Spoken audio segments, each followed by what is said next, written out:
Hey there, my name is Cole Adams, and you are watching the best college basketball podcast out there that covers the entire sport of college basketball, brackets, bubbles, and bid stealers.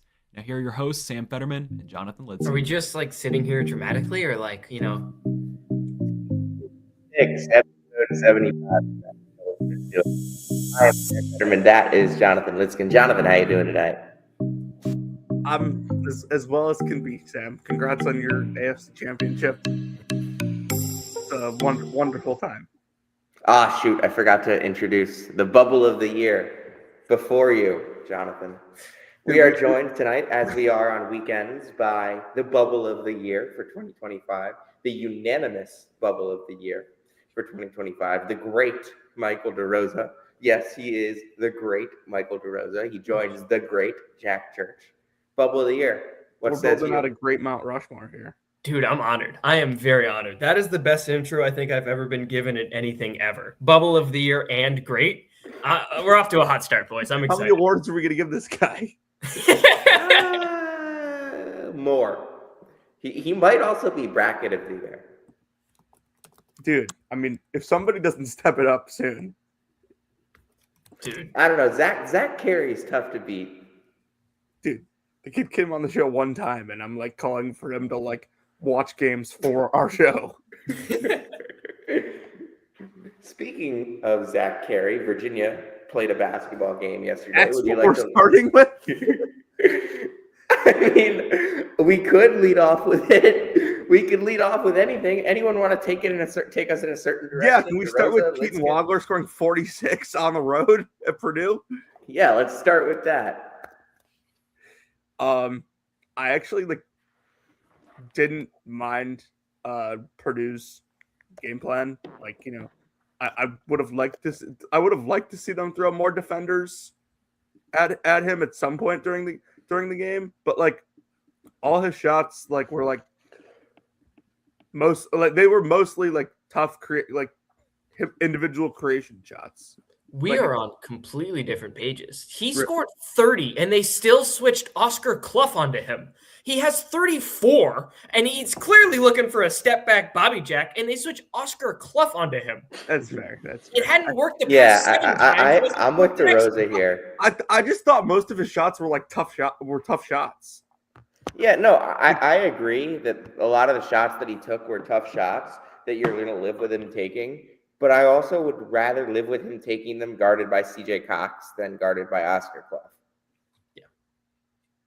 I mean, I think he would have been able to shoot over him regardless. I mean, he had a couple little bunny floaters, at least one, maybe two over Cox. But a lot of the threes he got were in switches. It was off either TKR, a lot were off Clough, or one of the other white guys. I can't think of his name off the top of my head, but it was a lot off switches, but they could not speed Wagler up whatsoever. They couldn't guard him. They couldn't speed him up. They couldn't. I mean, Purdue's not the type of team that's going to try and speed you up defensively. That's not their game. Their game is to kind of play that drop or with Jacobson or switch you a little bit with the other guys, but mostly that drop and try and force you to taking long twos. They take long twos on offense. They force long twos on defense. They are not a very imposing defensive team, although they are fundamentally sound. And I think that high skill guys can really guys with good size can really beat that. And I think that was something that Wagler exposed in this game as one of the best players in the country. 46. Nobody else on this team had more than 12.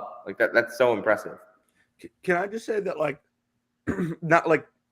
it's not just the fact that he did score 46, because it's most teams that Purdue's going to play don't have a guy that can score 46 unless they let him. It's the fact that this felt like such a good spot for Purdue coming in, coming off the West Coast trip. You get back at home, you get a good Braden game. He played phenomenal, and it just felt like a very uncharacteristic Purdue loss. I didn't see it coming at all. Okay, I want to talk a little Keaton Wagler here. He is number 12 in the country in offensive rating. That's for all players. Uh-huh. As a true freshman, he's averaging 17.5 points, 5 rebounds, 4 assists, 47% from the field, 43.5% from three. Jonathan, who are his most comparable players? Tyler Dorsey. Okay. Juan Fernandez. Billy Garrett. Shout out to Paul. Billy Garrett was a hooper. Melo Trimble. Troy Copane. That one I can see. Yeah, I think he's very Melo Trimble. Yeah. Troy Copane, Bryce Alford, Andrew Harrison, Andrew Nemhard. It's pretty Andrew crazy. Harrison had a trigger on him. That's because he's got the thing is he's got some Melo Trimble to him, but Melo Trimble's really undersized. None of those guys had close to the level of offensive rating and efficiency that Wagler has. Not even close. Not remotely close. Melo Trimble was the closest at 116.5. Keaton Wagler's is 140. That's ridiculous. I'm going to Torvik something up right now. Jonathan, talk for a second. Yeah, I kind of think that like Illinois has like completely figured out offense this year. Like they have enough individual creators. They're strong. They got plenty of guys that can hit threes. Like even without like the Boswell, kind of bully ball aspect from one of the guards. Like they move it so well, and like they just do such a good job playing off each other. Like they all complement each other really well. It's not just Wagler, and I know it was all him yesterday, but like Mirkovic has been phenomenal this year. Stojakovic has obviously had huge games for them.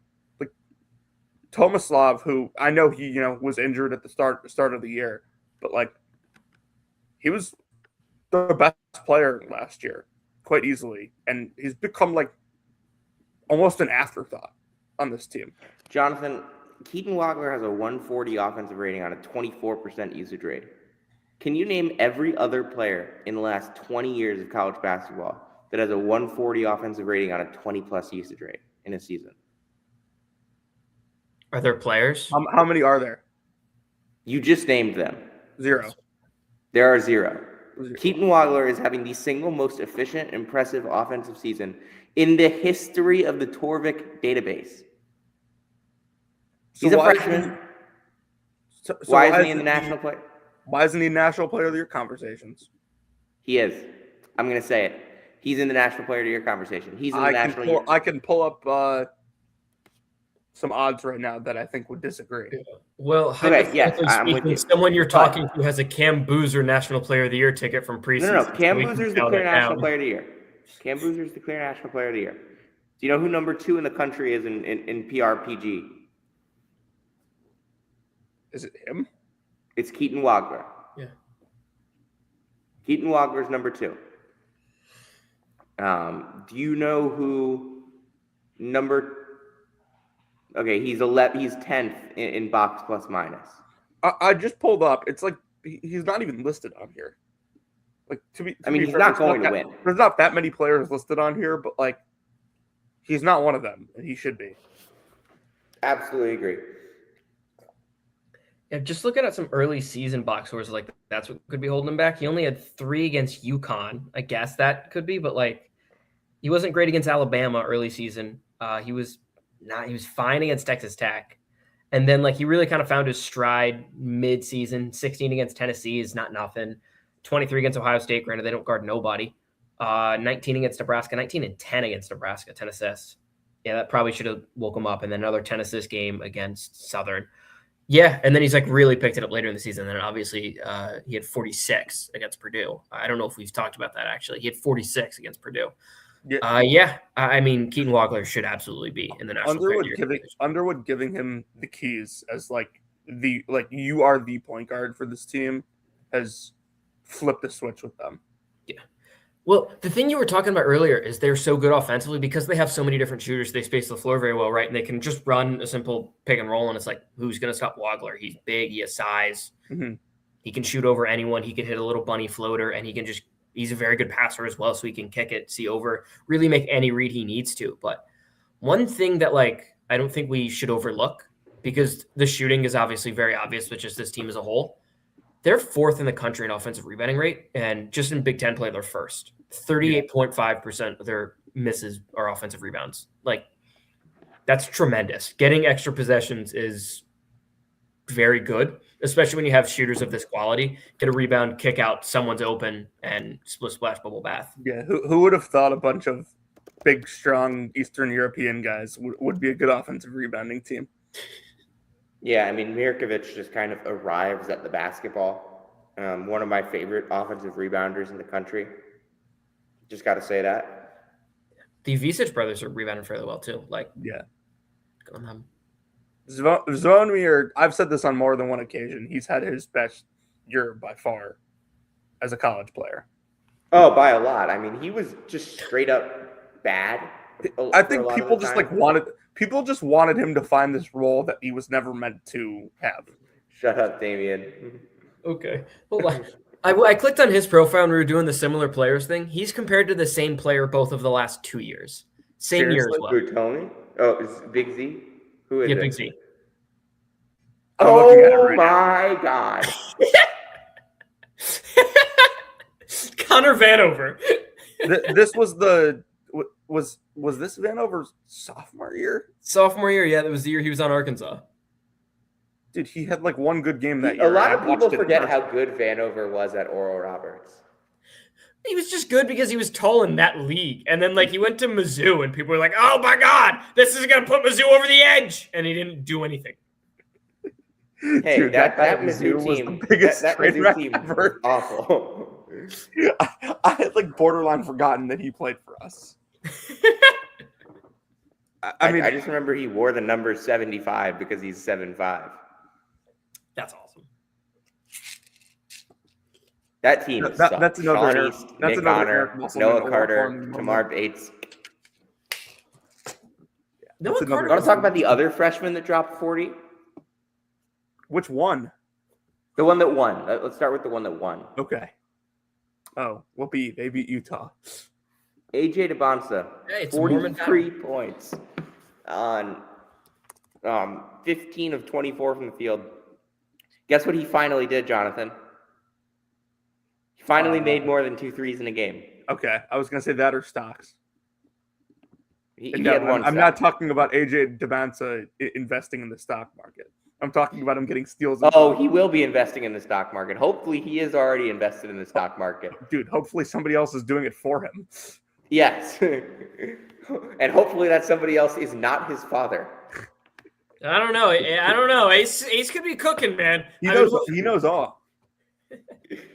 I don't know. His son is quite the best. All right. Here's my question for you. Who do you think is a better investor, Ace DeBonsa or LeVar Ball? LeVar. Definitely LeVar. Yeah. Can I zag here and say Ace? Yeah, Okay. of course. LeVar is too reactionary. Okay. Ace Ace did know where to send his kid to school. Like, that's a money move. Let's be real here. Yeah. Ace is a very sit back and watch type of guy. I actually disagree. Okay, in terms of like the way he reacts to things, not in terms of his actual behavior. He's taking, his moves are calculated. Whereas, you look up one day and LeVar's on first take. LeVar said that the only thing Jason Whitlock could talk about is snacks. And you know what? He was 100,000% correct. I saw that clip on my timeline again today. It was the first thing I thought of when I heard the name LeVar Ball. Yeah, no, it was terrific. I don't really have any thoughts on this game. It's just that I think that AJ DeBonsa is at his best when he's bringing the three-point shot into his game. Can I also say Utah's average 2-point distance in this game was 8.4.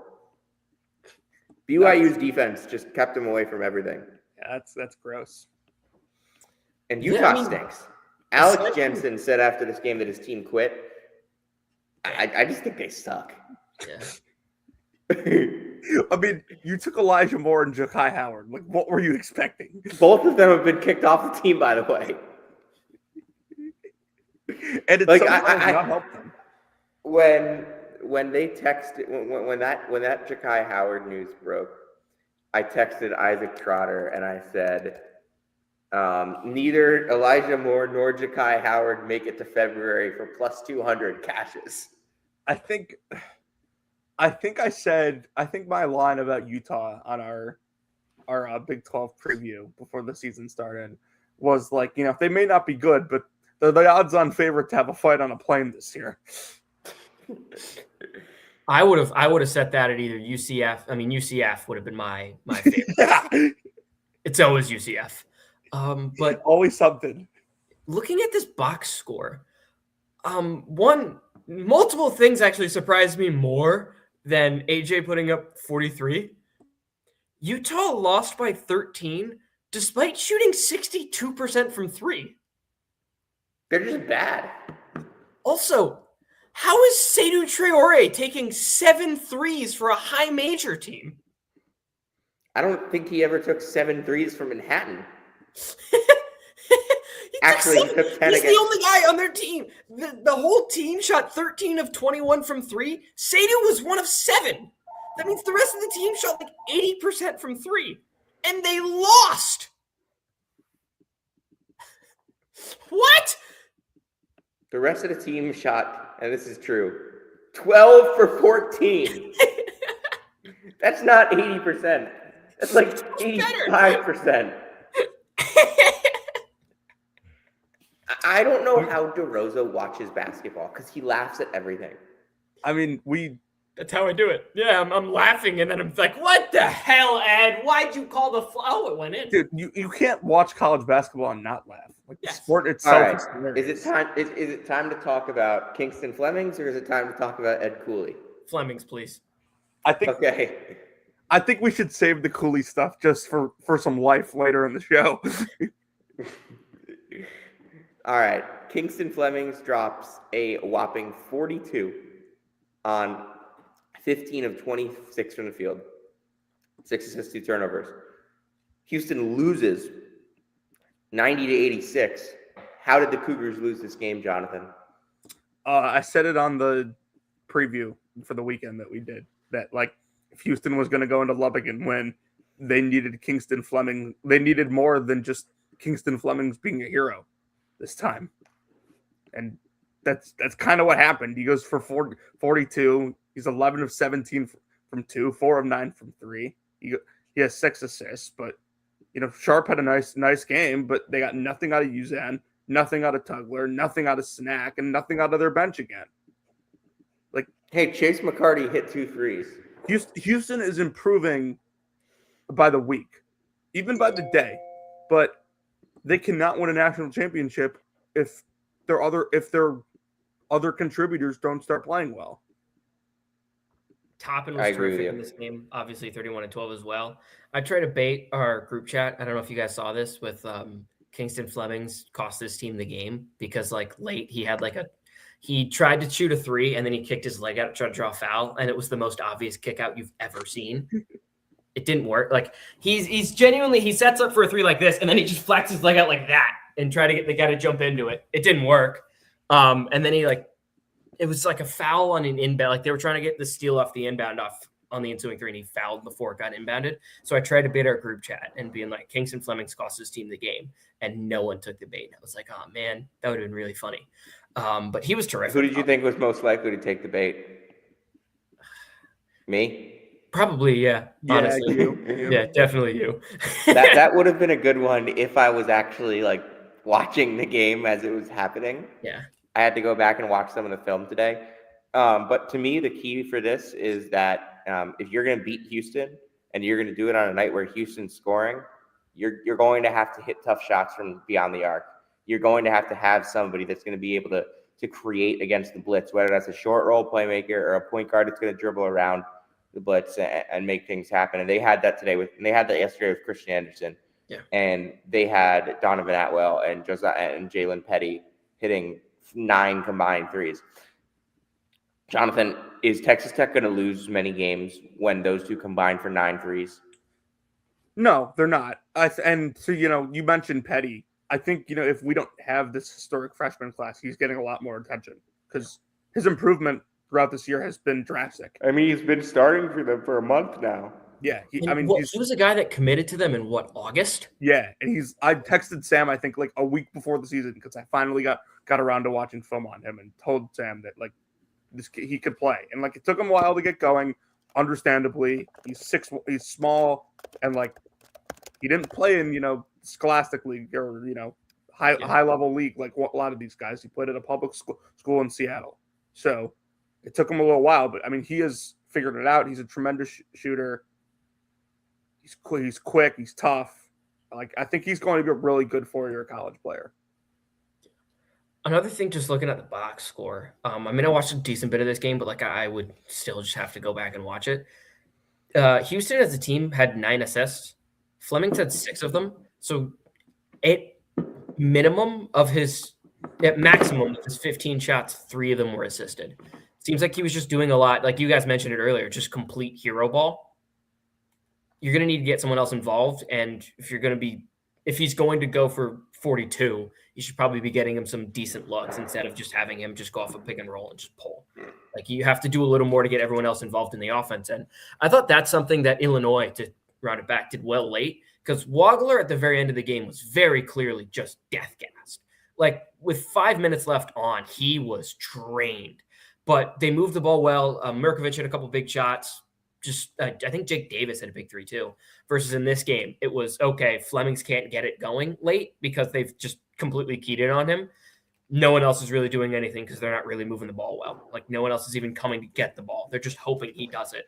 You need more than that, and Illinois had that where Houston just didn't. Do we think Kingston Flemings played too well in this game? That it kind of disengaged some of the rest of this Houston team offensively? I also think it just like, they couldn't get stops. They gave up almost 1.4 points per possession. And like, if they play if they play defense and can get stops in this game, like we're calling this, a historic individual performance on the road. And how many times we'd have to go back and look, but over the last 3 years, how many times do you imagine Houston has given up 21 offensive rebounds? I can't imagine. Can't imagine there's many. Yeah, like that's. I would put a lot of this on some of the bigs there. That's not what Houston does, and I imagine Kelvin Sampson is going to ream them a new one. And what did he say? Soft as puppy shit. I didn't see that quote, but that sounds like something you would say. No, not today. It was a while ago. Yeah, I mean that does sound like something he would say. Yeah, like. If you're Houston, if you play these guys a third time, you can't possibly come out with the we're gonna take Christian Anderson away game plan again, right? Because this is now twice that they've limited his scoring, and like this time, like Texas Tech adjusted to it and played really well offensively. Yeah, you would probably have to do more down the shooters who, as hit 9 threes. Yeah, credit to Watts, Petty, Atwell for hitting the shots they did, or not Watts, excuse me. Petty, Atwell. Just Petty and Atwell. I was looking at free throws there. But yeah, those guys hit their shots, and if you're gonna force the ball out of one of the best guards in the country's hands, and other guys are hitting shots, there's not a lot you can do if you're gonna live and die by that game plan. Yeah. Ed Cooley time. I think so. We're so thirsty to talk about fucking Ed Cooley. Oh my god, dude, he's like, we'll be Ed talking Cooley about to me. If he was retired, we'd be talking about him. I know. Okay, first of all, Ed Cooley in the post-game press conference says, "I've won enough. It's time to win for others." Ed, you've made one Sweet 16. I was texting you guys earlier. That is the ambition that we're living with as the head coach of Georgetown, a program that has won a national championship. Has made a Final Four less than 20 years ago. What are we doing? Hell, Georgetown won a fucking Big East tournament like 6 years ago. Was it luck? Yes, it entirely was. But that happened. Georgetown won this game. And you come out of it thinking less of the Hoyas. Well, the thing that no one out there has talked about, and I don't think anyone will, was game on the line to go from Georgetown's up 1, and then this is the play that ends up making it 3 before KJ Lewis hits a tween step back on Shag Man, aka Corner Man, aka Janky Man, aka Duncan Powell. Was Georgetown ran the flex, and the shot they got as a result is a Vince Iwuchukwu elbow jumper. That was the call with the game on the line. Dude, that was what they went to. Game on the line, Vince Iwuchukwu, I trust you. Vince, not anybody ever. Vince hit at least, I'm just off the top of my head, I can vividly remember 3 jumpers Vince hit in the second half. It could have been more. He hit at least 3. I think he hit 4, if I remember correctly, but I know 3 for a fact. That's not going to happen anytime soon. And then the fact that he goes into a postgame presser and the absolute last thing you ever want to hear your coach say is, I've done enough. I'm good. This is it. You're still on the fucking payroll, man. Come on. I know this win meant a lot to you. Like, you could clearly tell he really wanted to get Providence one more, especially after the team had lost like 17 straight. But good God, man. And then he goes on, I've won a lot, especially at the game of life. Stop. What the fuck? Ed Cooley, to me, is becoming the most interesting press conference in college basketball. Something happens every time. Like, usually, like, in the past couple of years, it's been Dan Hurley. I think we can officially say it's Ed Cooley right now. Well, it might have been Mick Cronin last year. Every year, there's one coach that has appointment press conferences.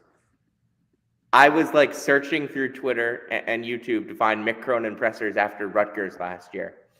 I always am searching through to find the Dan Hurley press conferences. This year, it's Ed Cooley. I have a question for you guys.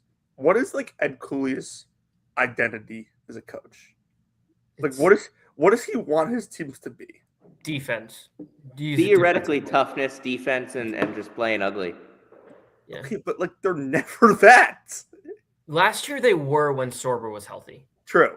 They absolutely weren't, because one thing that Ed has done that really pisses me off, and it genuinely irritates me. This is completely on a coach. Georgetown will have one front court injury, and then that's it. Like, the defense, they don't adjust whatsoever. It's the same game plan, just with Jaden Ford as your 5 instead of Vince Iwuchukwu for the backup minutes. Or it's the same game plan, but with Drew Fielder as the 5 instead of Thomas Sorber. He just nothing changes. Nothing changes. Despite the fact that he, wants to pretend like, he doesn't care about anything.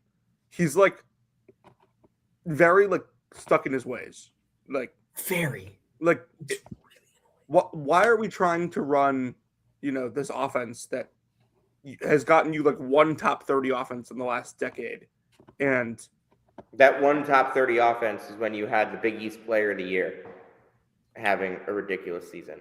And like, nobody runs that offense anymore. It hasn't worked in 20 years. So he doesn't run it much, but like end of game, it's his go-to. That was the end of game go-to against Creighton. Just watch the end of that game, the last 4 minutes. They're looking to go to the flex, and when they don't get to the flex, Malik Mack just throws the ball to the other team. He just throws it in the air, and it goes to the other team.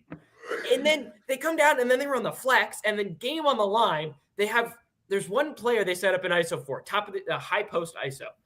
Did you guys watch that game? Yeah, I saw some of it. Okay, do you remember this play, though? No.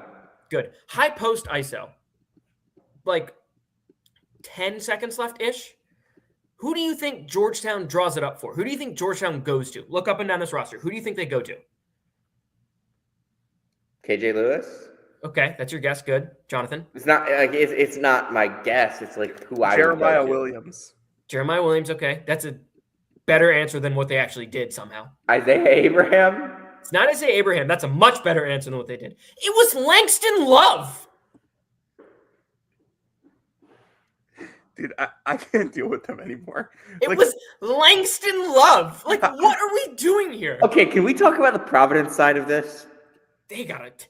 They're real so quick bad. before we do. Like, how is this program?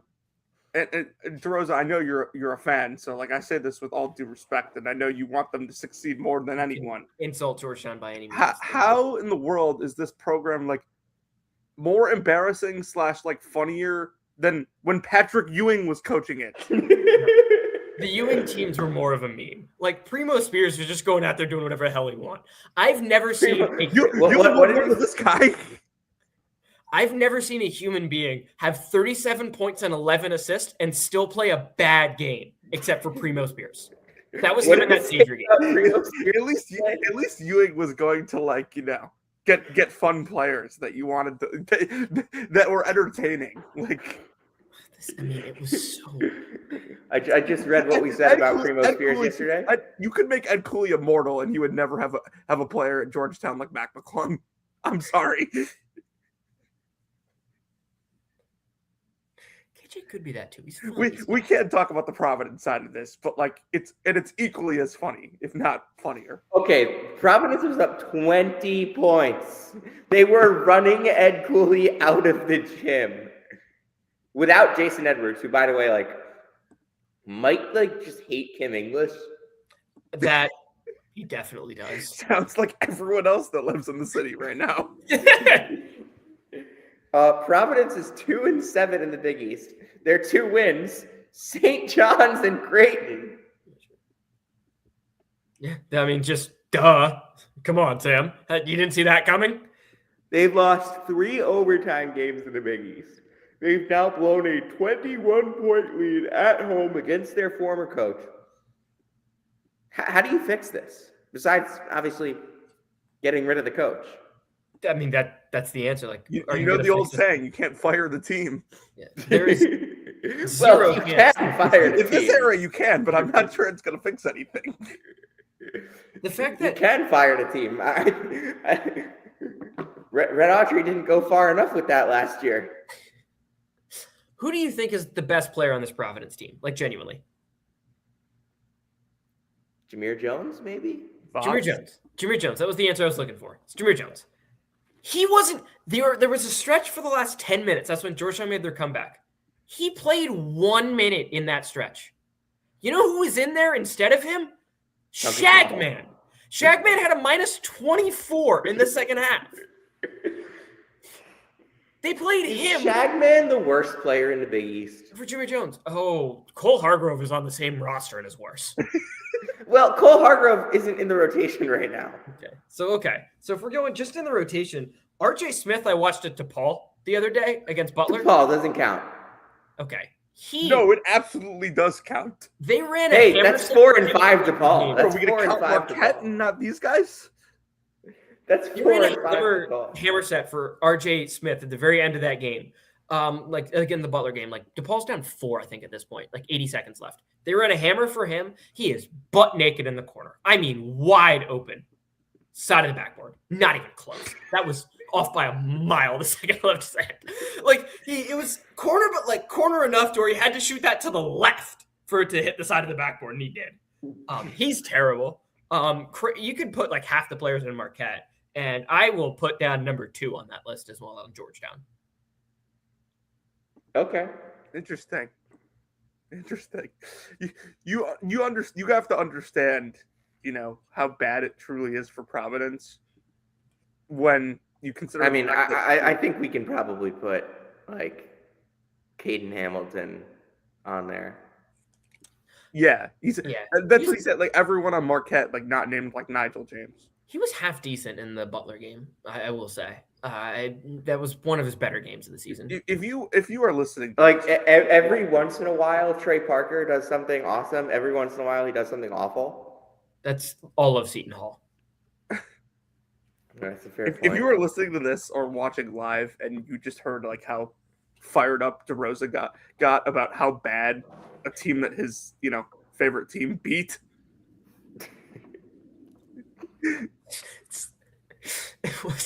That should tell you all you need to know.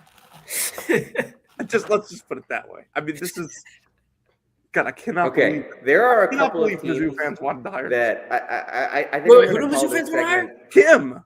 Yeah, great hire. That's a sharp hire. 4 years ago, when they hired Dennis, they wanted Kim.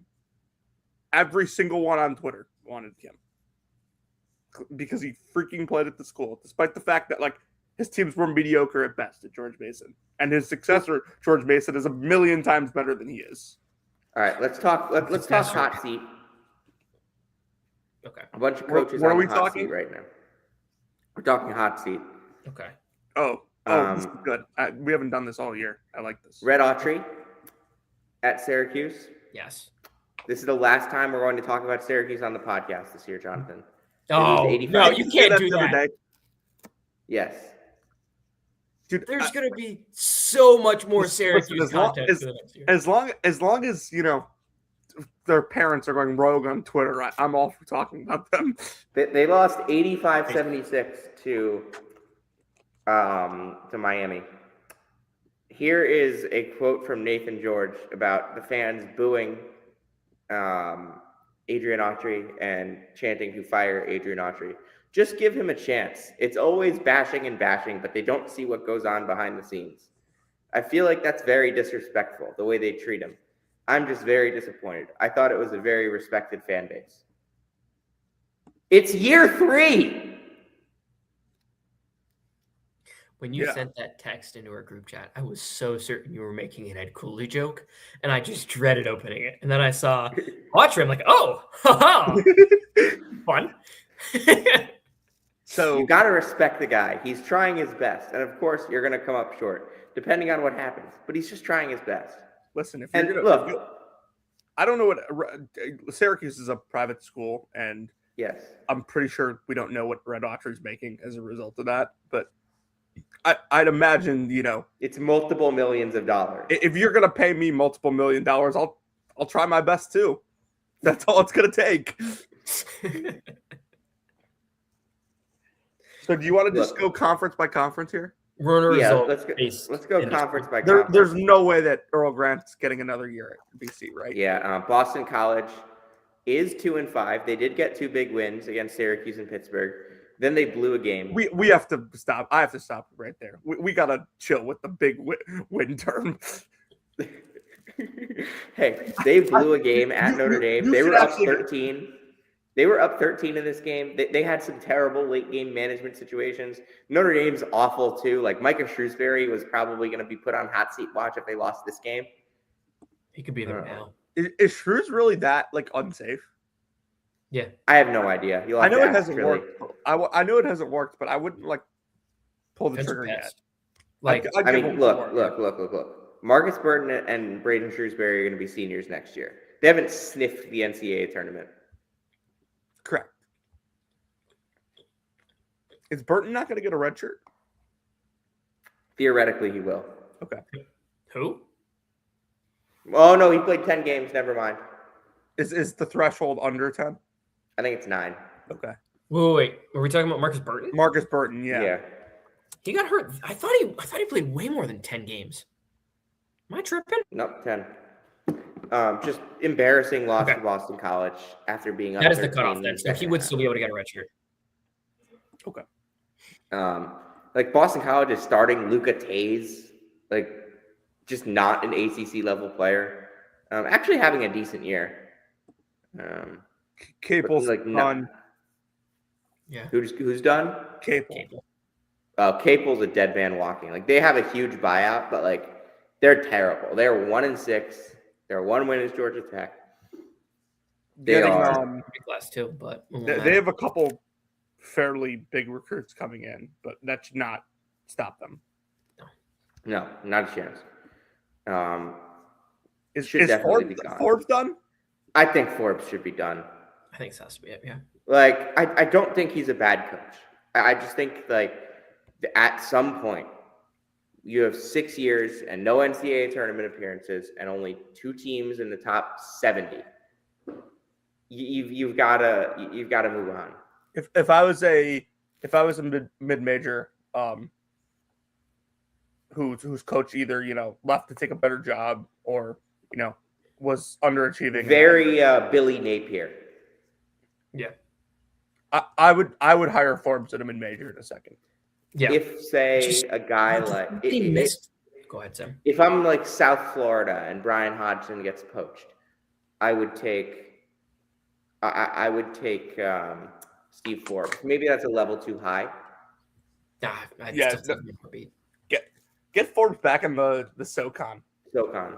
he was so good I there. mean, if Bob Ritchie finally takes a job, that would be my replacement at Furman. Is anyone gonna hire Bob Ritchie at this point? Probably not. I think his I think missed his window. Kevin Giltner is 6-2. Just kind of a name to watch long term. Not now. There are winners for these guys. I don't think Brooks Savage is getting a job this year. I think he probably needs one more good year. So what's the final verdict for ACC? Autry, Grant, Capel. Is John Shire on the hot seat? Yes. No. Okay. Hubert. Look, he doesn't have a national championship yet. He's got to be. I think Hubert's been good enough this year.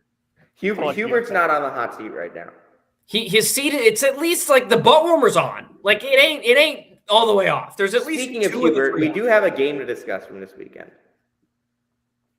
They beat Virginia 85-80. Came back from down. Okay, 16. well, so are we going to circle back to this? Because I'm assuming we all think there's we'll more than circle just back ACC coaches getting fired. Yeah, we'll circle back to hot seat and talk Jerome Tang later.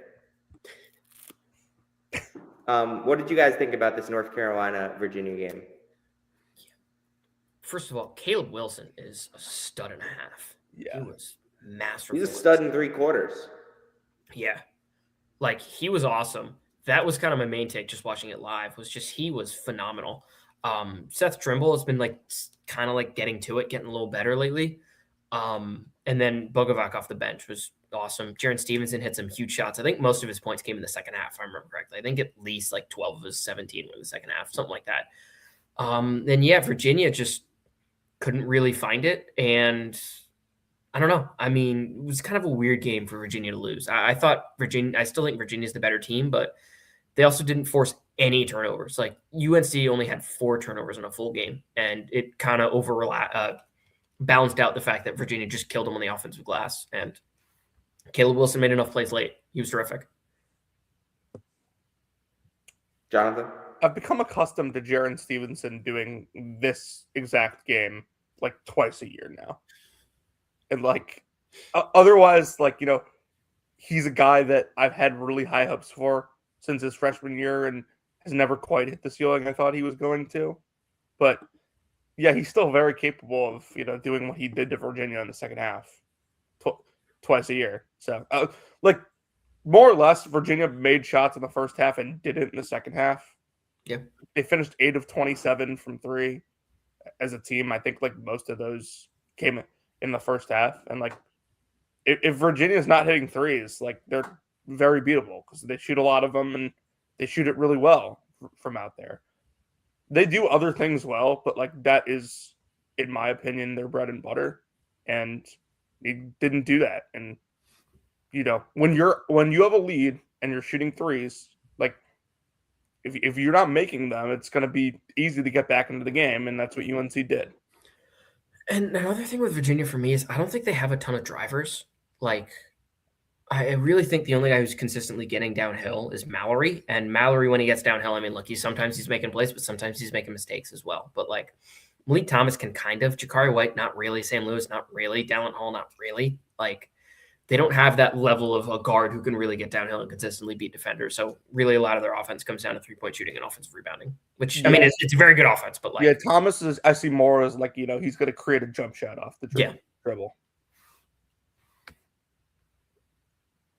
UNC really needed this. So yeah, they did. Credit to them because they go and get swept on the West Coast trip, which what I think would have been, bad, but it looked worse with how Duke looked on that West Coast trip. So they go, they get the big, blowout win over Notre Dame, and then they go on the road and get what I would call the biggest win of their season. I know they beat Kansas early in the year at home. This was a conference game against a team that Roy would lose to them, when Bennett was there a lot. So UNC was right there with them when those two teams were at their peak in the late 2010s. But I thought Virginia had a chance to just come in here and drill them, and at halftime that's what it looked like. And UNC responded, battled back, and I think that win will go a long way when determining their NCAA tournament seeding. Yeah, definitely. That'll bump them up a seed line or two at least. It's a huge road win.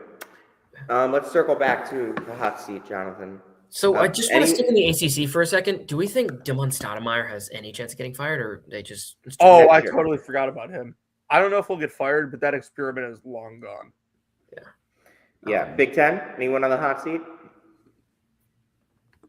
I mean, Mike Rhodes has to be. Diebler. I don't think Mike Rhodes. Okay, I look at Mike Rhodes, Diebler, Altman on retirement watch.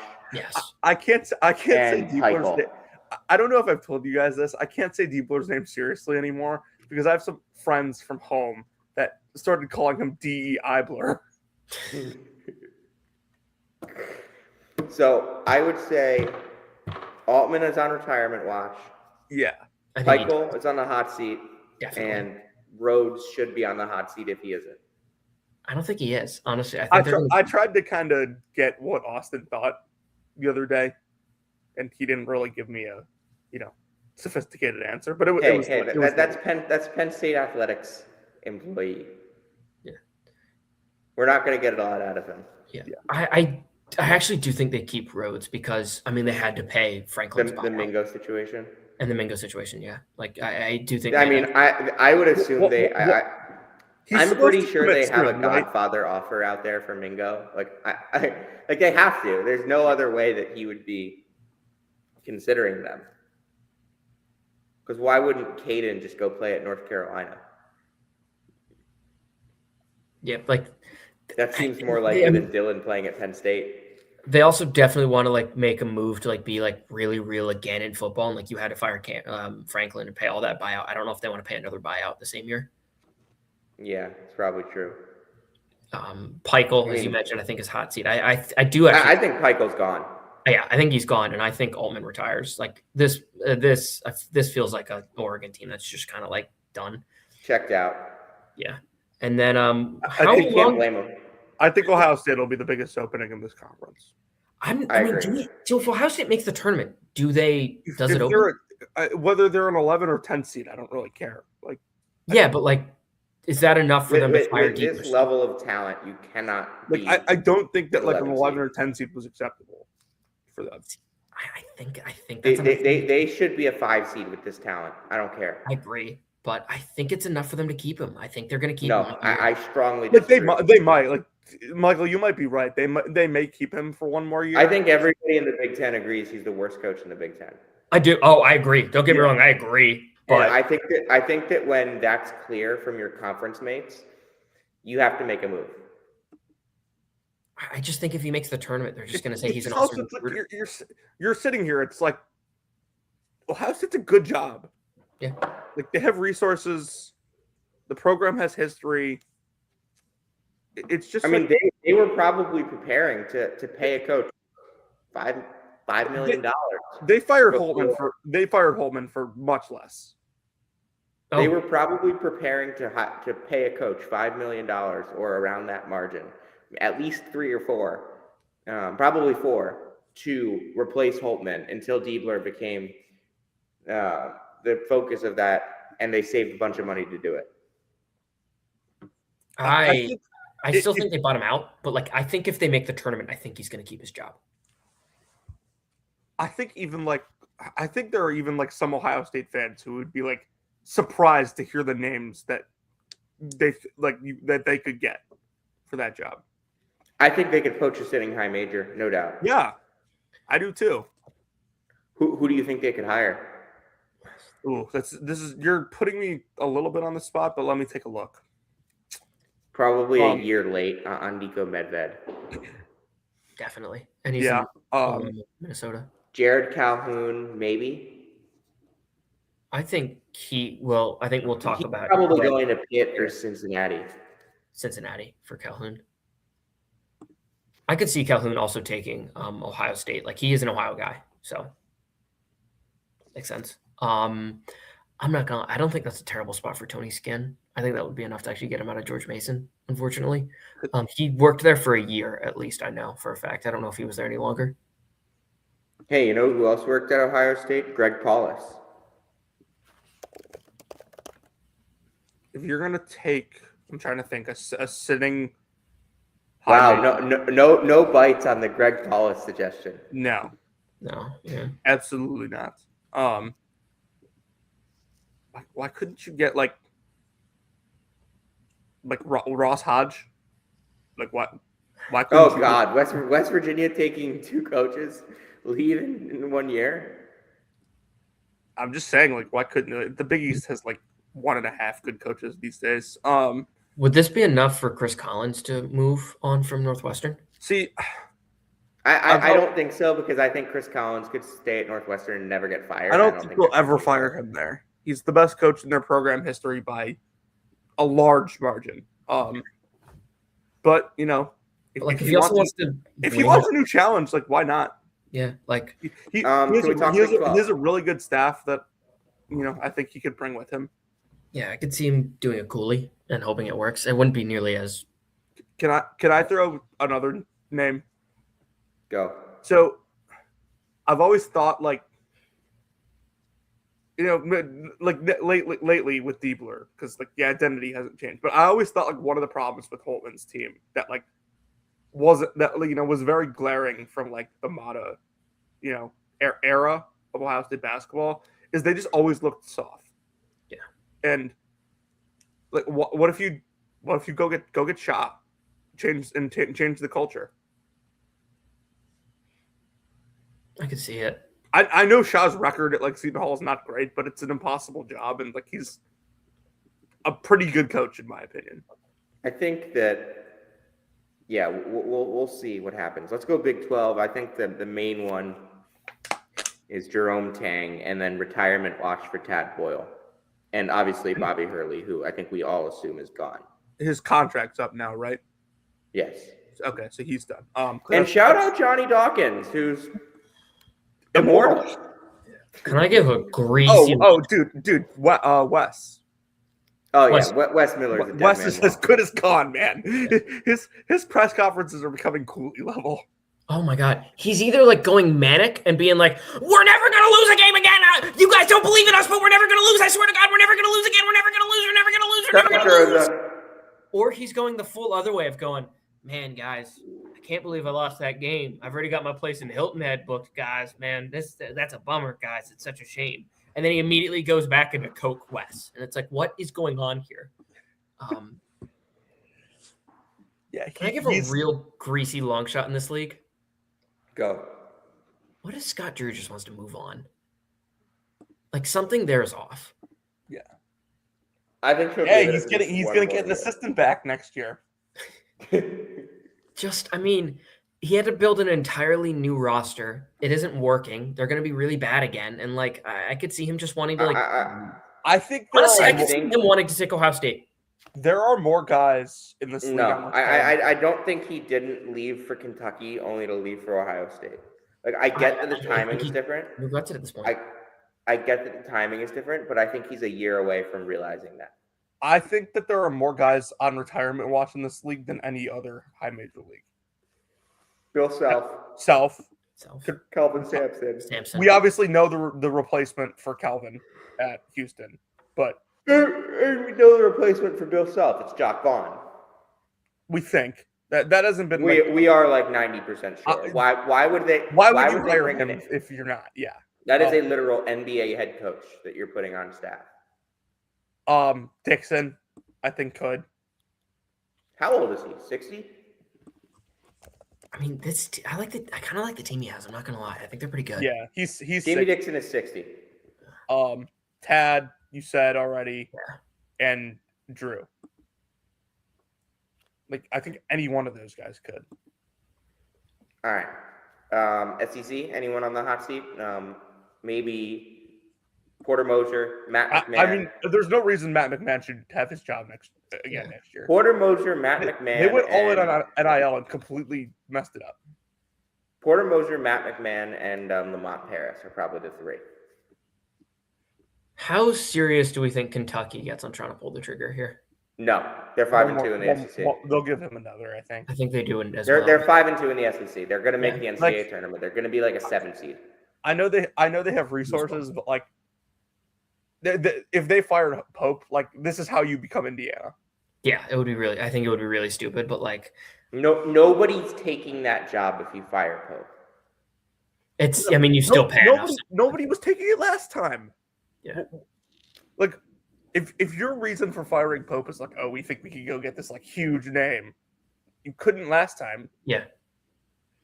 What about Jans at Mississippi State?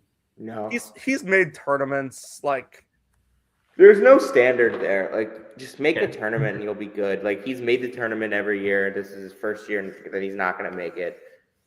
Like, he had 34 and 33 teams. He's got Hubbard coming back to be a senior next year, most likely. They'll be fine. We think Barnes and Cal for retirement watch. Barnes, definitely. Cal, maybe. Tennessee is interesting because I don't think they have a sitting assistant that would like get the job. Kim English. I think Cal gives it at least another year. Probably. Definitely. And then I think a lot of programs are going to think they can hire Mark Byington. Oh yeah. But I don't think anybody. Vandy's got money now. Vandy's got money. Vandy got a 5-star quarterback to flip from Georgia. I like how like it was very clear when like Vandy got this like new like influx of NIL money because they just started offering like all these 5 stars that were like clearly not going to Vandy. They offered Tyron Stokes. You just go on Twitter one day, Tyron Stokes as an offer from Vandy. Like, I wanted so badly for like it to come out that like, oh, Vandy didn't actually think he was that good until recently, and that's why they didn't offer. Do you think any chance Mizzou moves on from Dennis Gates? No, he's made 2 tournaments. Like, he's you guys on the cusp of making another. That was that game. That is the luckiest win of the season so far, in my opinion. They got it's up there. So lucky. I don't need to go 10 rounds on this, but like if Josh Schertz's agent called you and said like he will take the Mizzou job if you fire Dennis Gates, I would tell him to pack his thing. I think Josh Schertz should be the number 1 coach. I think Josh Schertz should be the number 1 phone call at literally every single high major opening. I think Schertz, if I was Schertz, I would be very picky with what job I take. Like if UNC opens, that's what I'm jumping at. If like Chuck Vaughn for some reason decides he doesn't want to be a head coach, that's what I would take. Like they're gonna call you versus like I don't think you need to take is Ohio State too low for him? Like if Syracuse opens, that is the first call. It has to be. In my opinion. I don't know if you would take that over Ohio State. But like, is he taking that? Is Josh Schertz taking Syracuse? Is Josh Schertz taking Pittsburgh? Is he taking Cincinnati? Definitely not Pittsburgh or Cincinnati. Yeah, definitely not Pittsburgh. Maybe Cincinnati. No.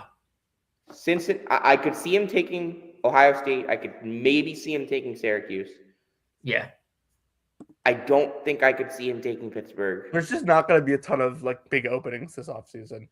It's like if North Carolina like free falls.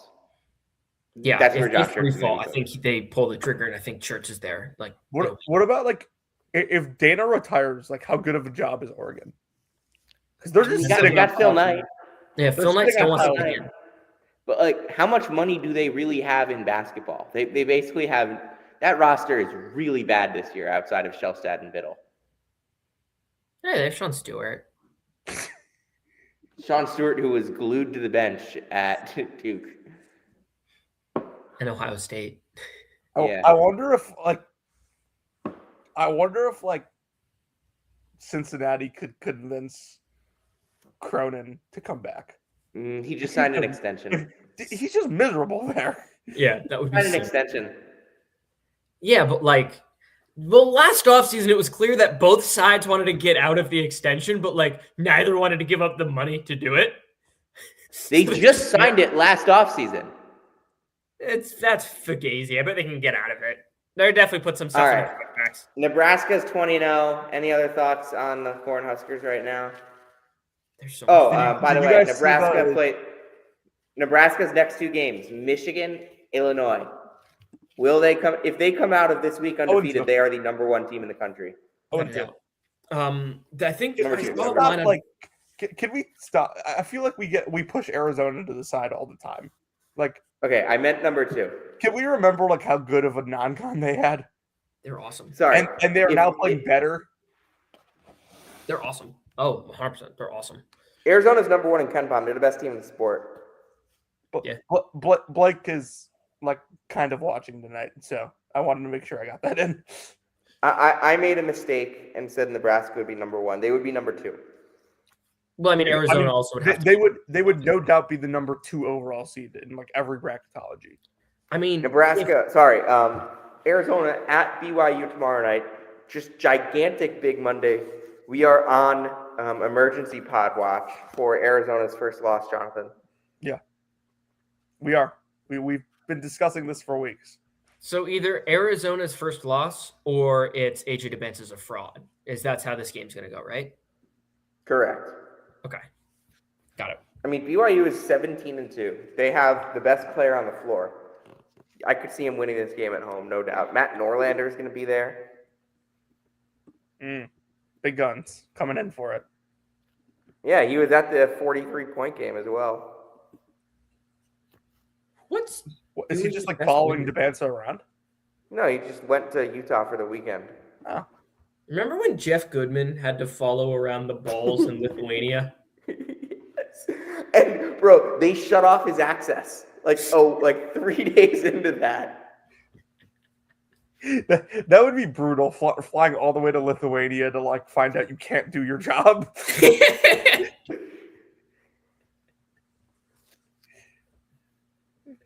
Oh my God! No, don't I think worry. that's what made him leave. He's perfectly happy back in the States. I think that's how ESPN and his relationship ended. Honestly, it explains a lot of how like generally bitter he is in life right now too.